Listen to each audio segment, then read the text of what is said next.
Donald was excited. "The diesels at yon works," he announced, "say that on the other railway there are things called high-speed trains. They have a diesel engine at each end and can go at 125 miles an hour. Gordon snorted.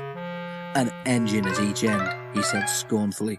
"There's only one of me, but I bet I can go as fast as those smelly boxes on wheels. Probably faster," he added. The others said nothing. They had heard Gordon's boasting before. Gordon was still bragging the next morning. "Speed's nothing to me," he said. "Why, one of my Doncaster cousins went at 126 miles an hour. I'll show these diesels a thing or two. Just you wait and see." He puffed grandly towards the station. Gordon normally pulled the express, though Henry, James or Bear helped if Gordon was ill or away. Many visitors came to see the Fat Controller's railway. They often used the express, so it was usually full and heavy. There had been frost during the night, and now the weather was wet and sleety. Sleet settled on the rails, making an icy film across their surface.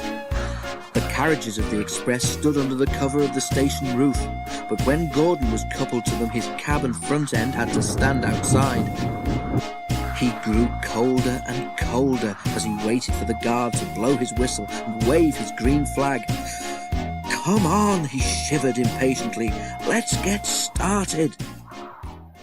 At last Gordon heard the whistle. "Come on, come on, come on, come on, come on," he shouted as he tried to pull quickly away. But his wheels slipped on the icy rails. The sudden movement made water in his boiler surge forward, and Gordon's driver could not shut off steam. Gordon moved a yard and slithered to a standstill, held back by the heavy train. His wheels spun furiously, but neither Gordon nor his train budged an inch.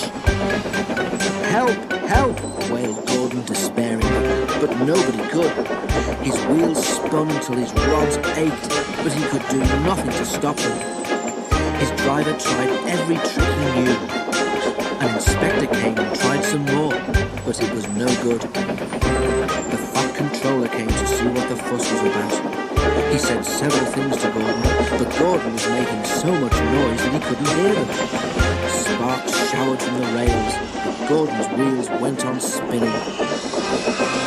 It was a quarter of an hour before Gordon had used up all his steam.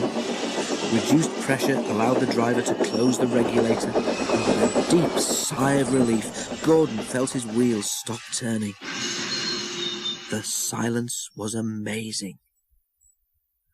Donald came to take Gordon to the shed, and Henry came to pull the express. The shed was empty. Donald tactfully remembered another job and left Gordon on his own. But that night Gordon heard a whisper from close by. "Did you hear," it hissed, "how Gordon went for a spin today?" There was a quiet chuckle. Gordon seethed in silence. "High-speed engines are all very well," the whisper went on, "but Gordon ought to know by now that he's supposed to move his train too." Gordon snorted disgustedly, and with a gasp the whisperer subsided into silence.